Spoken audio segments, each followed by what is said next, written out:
हम लोग इससे पहले पढ़ेंगे प्राग ऐतिहासिक काल। उसी को हमने डिवाइड भी किया था और आज से फिर एक बार रिवीजन करते हुए आगे बढ़ेंगे। प्राग ऐतिहासिक काल, प्राग ऐतिहासिक यानी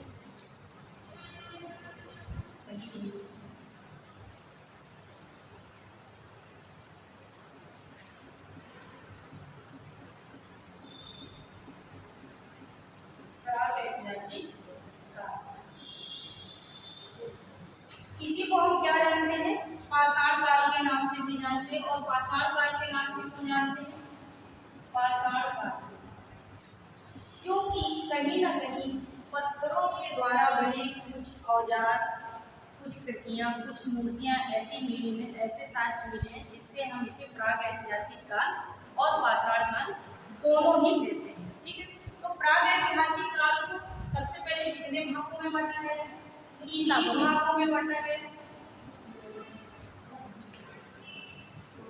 पहला हमारा क्या था, पूरा पाषाण काल, पूरा पाषाण काल,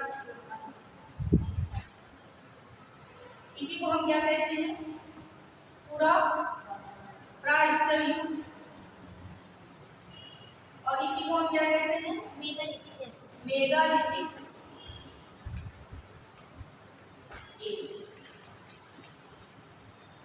ये कहते हैं। और इसका समय कितना माना गया है, 30,000 ईसा पूर्व से 25,000 ईसा। ठीक है, 3,000 से 25,000 ईसा पूर्व हमने पूरा पाषाण काल यानी प्रायस्तर या फिर मेगालिथिक एज को कहते हैं। यानी ये इसका समय था और इस समय को इसलिए पाषाणों की खोज के ही आधार पर इसका समय भी निर्धारित किया। समय कहीं लिखित नहीं था कि पूरा पाषाण काल का समय क्या है, लेकिन समय इसी से निकाला गया कि सब की जांच करने के अनुसार हमें पता चला कि हाँ, पूरा पाषाण काल को हम 30,000 ईसा पूर्व से 25,000 ईसा पूर्व तक का मान सकते हैं। इसके बाद दूसरा आपका क्या था, मध्य पाषाण काल, मध्य पाषाण काल, इसको हम क्या कहते हैं, मध्य प्रस्तर युग, मध्य प्रायस्तर युग।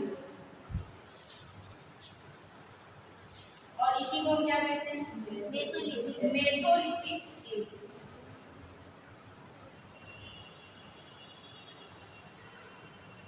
और इस मेसोलिथिक एज का समय क्या है, 25,000 ईसा पूर्व से 10,000 ईसा पूर्व। तो ये दो भाग आपने जान ली प्राग ऐतिहासिक काल के। और तीसरा आपका क्या है, उत्तर पाषाण, उत्तर पाषाण काल। उत्तर पाषाण काल को हम क्या कहते हैं, नवपाषाण काल और नियोलिथिक एज। तीसरा है हमारा उत्तर पाषाण काल, इसी को हम क्या कहते हैं, नवपाषाण काल। और इसी को हम क्या कहते हैं, नियोलिथिक एज। देखिए कभी कभी टीजीटी में क्वेश्चन पूछ लेता है कि नियोलिथिक एज किस काल को कहा जाता है। कभी कभी क्वेश्चन बहुत ऐसे बनाता है कि व्यक्ति या विद्यार्थी वहाँ पर ध्यान नहीं देता या बहुत ध्यान से नहीं पढ़ता है, सिर्फ इतना पढ़ लेता है 3 भाग है, मत 9 पाषाण ऐसे पढ़ के चला जाता है, लेकिन इंग्लिश वर्ड उसका भूल जाता है कि इंग्लिश में क्या कहते हैं। तो तीनों के नाम याद रखते हैं। इसका समय क्या था, 10,000 ईसा पूर्व से कितना है, 3,000। यानी यहाँ तक हमारा नवपाषाण काल चला। इसी नवपाषाण काल को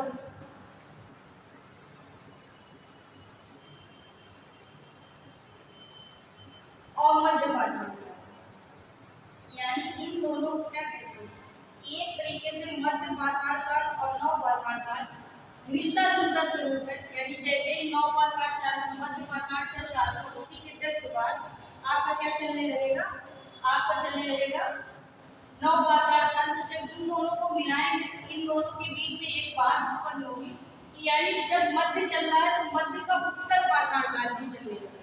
यानी जैसे जो सन से जो चीज मिलना स्टार्ट होती है, जैसे कि ये 1000 है और इससे पहले क्या था 25,000। हाँ जी मैम। तो 10,000 से, तो 10,000 जब 25 से, यानी 25 से जब नीचे आ रहा है तो बीच का भी समय होगा ना, तो जो बीच का समय कहा गया उसे हम मध्य नवपाषाण काल भी कह सकते हैं, या उत्तर मध्य पाषाण काल भी कह सकते हैं। उत्तर माने होता है उसका अंतिम चरण। इसके बाद है ये तीन काल आप समझ लें और तीनों के बारे में समझें। अब इसके बाद हम पढ़ेंगे पहला अपना पूर्व पाषाण। पूर्व पाषाण, देखिए पूर्व पाषाण काल में हम क्या समझेंगे कि पूर्व पाषाण काल कैसे पता चला, कब से कब था और क्या चीजें मिली जिससे हमने इसे पूर्व पाषाण काल कहा। तो देखिए अध्ययन की सुविधा की दृष्टि से इसे तीन भागों में बांट दिया गया है। अब पूर्व पाषाण काल को हम लोग पुरातन प्राचीन युग भी कहते हैं और इसी को हम मेगालिथिक एज भी कहते हैं। इस युग में आदि मानव ने प्रकृति में निर्मित गुफाओं में रहा। तो पहले से जो आदि मानव था, आदि मानव वह प्रकृति निर्मित गुफाओं में निवास किया।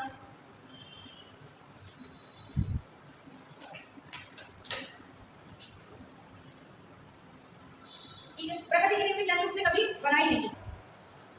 यहाँ तक तो था कि वह इसमें रहता था, प्रकृति से निर्मित गुफाओं में रहता था। उसके पास बुद्धि नहीं थी क्योंकि वो आदि मानव था, जहाँ उसको प्रकृति द्वारा जैसे पहाड़ गिर गए या गुफाएं अपने आप गिर गई तो उसमें रहना स्टार्ट किया। क्योंकि जब ज्ञान नहीं था तो वो बनाया गया, ठीक है, क्योंकि वो स्वयं मांसाहारी था। इस समय वो मांस ही खाता था और कच्चा मांस खाता था, उसको कोई ज्ञान नहीं।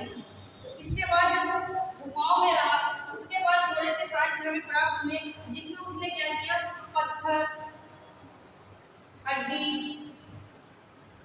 से बने औजारों का उपयोग किया। अब जाहिर सी बात है अगर आप शिकार करेंगे तो कैसे मारेंगे, तो पहले उसने पत्थर और हड्डी के बने, हड्डियां कैसे प्राप्त की, जब वह जानवरों को खा लेता था। अब जब फेंक देगा तो कुछ दिन में वो हड्डियां ही तैयार हो जाती, मांस जब उनका हट जाता है। उन्हीं हड्डियों का प्रयोग वह औजार के रूप में करने लगा। इसी तरह पत्थरों को नुकीला बनाकर उनसे क्या करता था, शिकार करता, ताकि वह अपना पेट भर सके और इसी से अपनी सुरक्षा के लिए औजार भी, शस्त्र भी निर्माण कर लेता था कि नहीं। अब वो अपनी रक्षा कैसे करेगा, कभी कहीं कहीं पर मोटी लकड़ियों का भी प्रयोग किया, मोटी लकड़ी का भी प्रयोग। ठीक, यहाँ तक ये समझ में आया कि पूरा पाषाण काल या पूर्व पाषाण काल में व्यक्ति कैसा था। ठीक, अवशेष ज्यादातर अगर इस युग में प्राप्त हुए हैं तो सबसे ज्यादा हमें अस्थियों और पत्थरों के ही प्राप्त हुए। अवशेष का मतलब होता है कि कैसे पता चलेगा कि इस युग में मानव कैसा था, तो इन्हीं के आधार पर उन्होंने पता लगाया कि कैसा था। भारत में पहली प्रागैतिहासिक कलाकृति की खोज किसने की थी। अब देखिए जब भारत में, हमारे भारत में इस चीज की खोज का शुरुआत की गई तो सर्वप्रथम किसने खोज की, उनके बारे में जानिए कि पता किसने लगाया था और इसकी जानकारी किसने। देखिए एक आपके पूरा पाषाण तात्विक थे जिन्होंने पुरातत्वविद भी कह सकते हैं, भारत में पहली प्रागैतिहासिक गुफा या प्रागैतिहासिक कलाकृति, प्रागैतिहासिक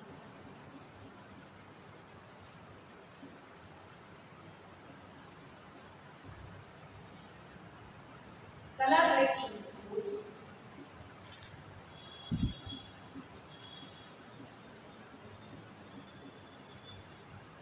मेजर राष्ट्रकूट, ये मेजर थे। इन्होंने सर्वप्रथम बात की और कहाँ की थी, तो ये की थी इन्होंने तमिलनाडु में। तमिलनाडु के कोई किसी को याद है, तमिलनाडु राज्य के समीप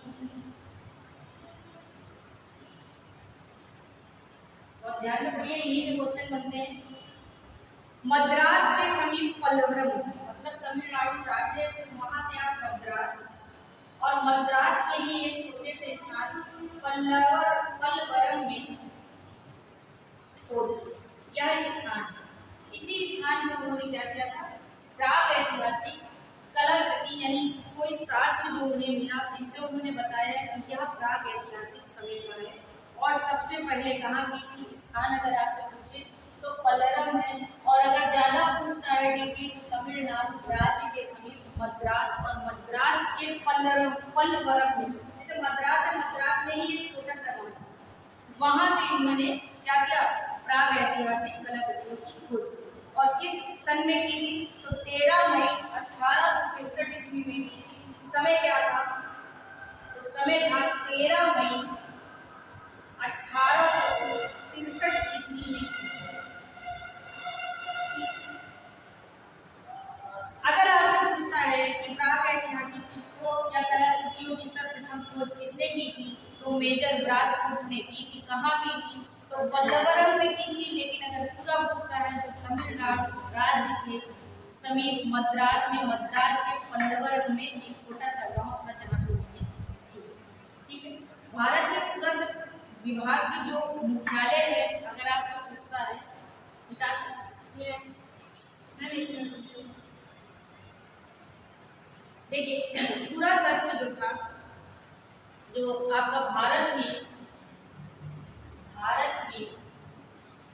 पुरातत्व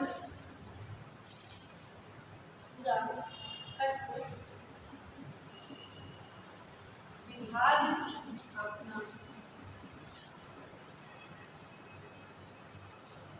यह पुरातत्व विभाग कहाँ है, दोनों तरह से क्वेश्चन पूछे तो यह मुख्यालय स्थापना जैसे विभाग का मुख्यालय, विभाग का मुख्यालय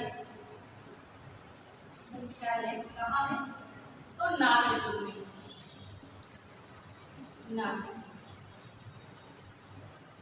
ठीक है, इसके बाद है, आगे पूछता है कि पुरातत्व, भारतीय पुरातत्व के जनक कौन है।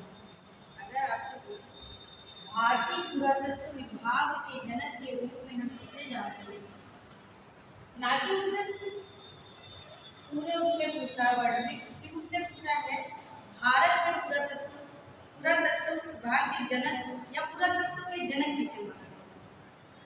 भारत में पुरातत्व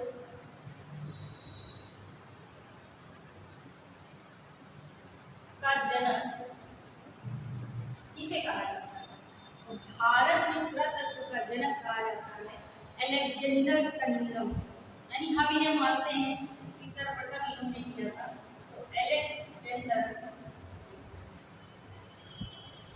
कनिंघम को मानते हैं। इन्हें हम पुरातत्व विभाग का जनक भी कहते हैं, जो भारत के पुरातत्व के प्रथम सर्वेरियन, ये भारत के पुरातत्व विभाग के प्रथम क्या थे, पुरातत्व सर्वेरियन जनरल थे, यानी जनरल होता है ना, जैसे पुरातत्व सर्वेरियन जनरल,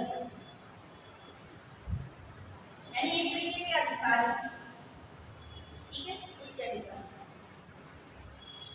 जिन्होंने पुरातत्व विभाग में अपना जनरल के रूप में कार्य किया, और इन्हीं को हम भारत के पुरातत्व के जनक के रूप में भी जानते हैं कि शायद सर्वप्रथम इन्होंने ही खोज की। इसके बाद आता है जो आपके प्राग ऐतिहासिक काल में,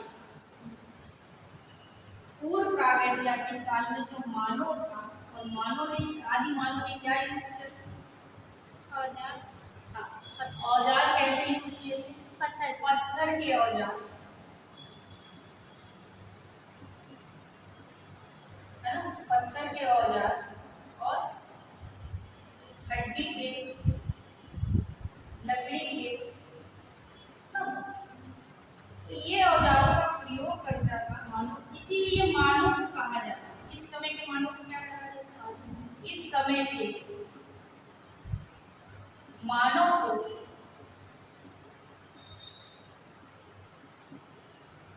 क्या कहते हैं, इस समय के मानव को हम कहते थे quarter giant man. Quarter giant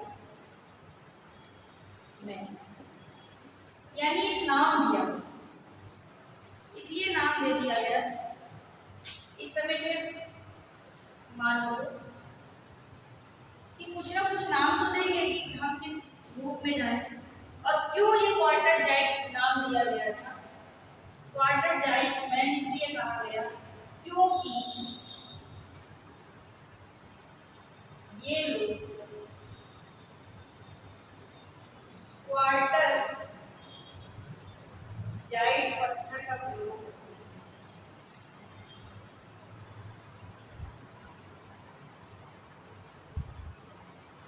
देखिए, इस पत्थर का प्रयोग करते हुए उस समय जो पुरातात्विक उन्होंने बताया कि जो इस समय का मानव था वो क्वार्टर जाइंट पत्थर का प्रयोग करता था। इसी आधार पर हम मानव को क्वार्टर जाइंट मैन ही कह सकते हैं और उनको एक नाम दे दिया गया इस समय के मानव को हम क्वार्टर जाइंट मैन। इसके बाद जब वो थोड़ा सा आगे बढ़ता है, प्रागैतिहासिक काल में मानव की गतिविधियों के साथ दक्षिण भारत में सबसे ज्यादा, अगर आपसे पूछता है कि सबसे ज्यादा किस क्षेत्र में इसके साक्ष्य मिले, तो साक्ष्य सबसे ज्यादा दक्षिण क्षेत्र में, यहीं से सबसे ज्यादा खोज हुई और यहीं पे सबसे ज्यादा मानव के जो है जो साक्ष्य पाए गए कि वह कैसा था, क्या चीजें उपयोग करता था। इसके बाद एक आपके आते हैं खोजकर्ता, वो क्या कहते हैं? देखिए, इसके बाद आए हैं डीपीएस दारिकेस। डीपीएस दारिकेस ये कौन थे, कोई जानता नहीं?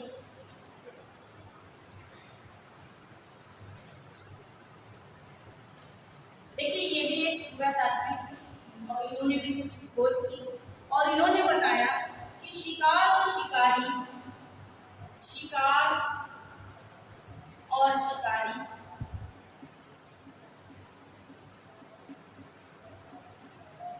उसके बाद रंग जो थे वो ज्यादातर रंग कौन से प्रयोग करते थे?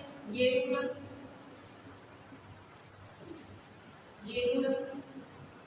इसके बाद सफेद रंग के लिए बने खड़े चूना वगैरह उपयोग करते थे, तो सफेद रंगों का प्रयोग किया। तो इन्होंने बताया कि इस समय मानव शिकार और शिकारी था ही, शिकार करता था और शिकारी रूप में जाना जाता था और वो ज्यादातर गेरू रंग और सफेद रंगों का प्रयोग करता था और उसी से बने इन्होंने क्या प्राप्त किए, उसी से संबंधित बने चित्रों की जानकारी मिली। तो किसने दी? आपके डीपीएस दारिकेस ने। इसके बाद फिर आता है सर्वप्रथम, अगर हम प्राग ऐतिहासिक चित्रों को जाने तो हमारे किस जिले में मिले, कहाँ मिले, ये जानेंगे। तो सर्वप्रथम जो चित्र मिले थे वो एमपी के मोरेना, कौन से? पूरा पाषाण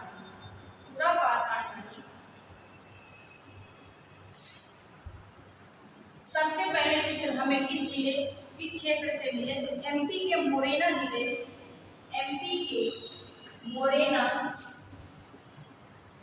जनपद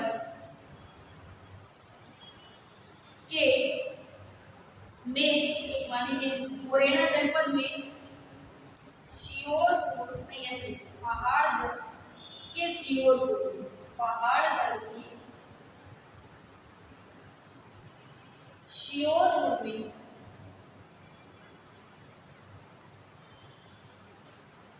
प्राग ऐतिहासिक चित्रों की जानकारी मिली। और ये कितने वर्ष पुराना माना गया? तो 25,000 वर्ष पुराना। यानी यहाँ से जो भी चित्र प्राप्त हुए वो हमारे लगभग सभी 25,000 था। और किस जनपद में प्राप्त हुआ? तो एमपी के मोरेना पहाड़गढ़ के सियोरपुर में हमें सबसे पहले प्राग ऐतिहासिक साक्ष्यों की जानकारी और चित्रों की जानकारी मिली और किसने खोजा? ये आपके DPS थे, इन्होंने यहाँ से क्या जानकारी दी। फिर इसके बाद दूसरी चीज, दूसरे स्तर पे हमें कहाँ प्राप्त हुआ? तो दूसरा स्थल था आपका महाराष्ट्र, जहाँ से हमें प्राग ऐतिहासिक जानकारी दी। तो दूसरा है हमारा महाराष्ट्र के जलगांव, महाराष्ट्र के जलगांव जिले से प्राप्त हुआ। इस क्षेत्र में पटने नामक स्थान से, इस स्थान से पटने नामक स्थान से, और इस स्थान में क्या मिला? तो शुतुरमुर्ग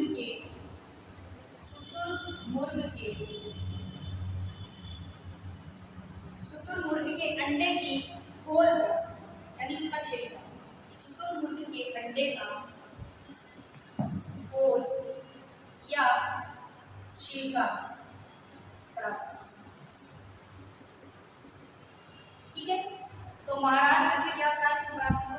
इस अंडे के माध्यम से उन्होंने छिलके से बताया कि शायद वो जिसमें आड़ी तिरछी, और इसमें मिला क्या? जिसमें आड़ी तिरछी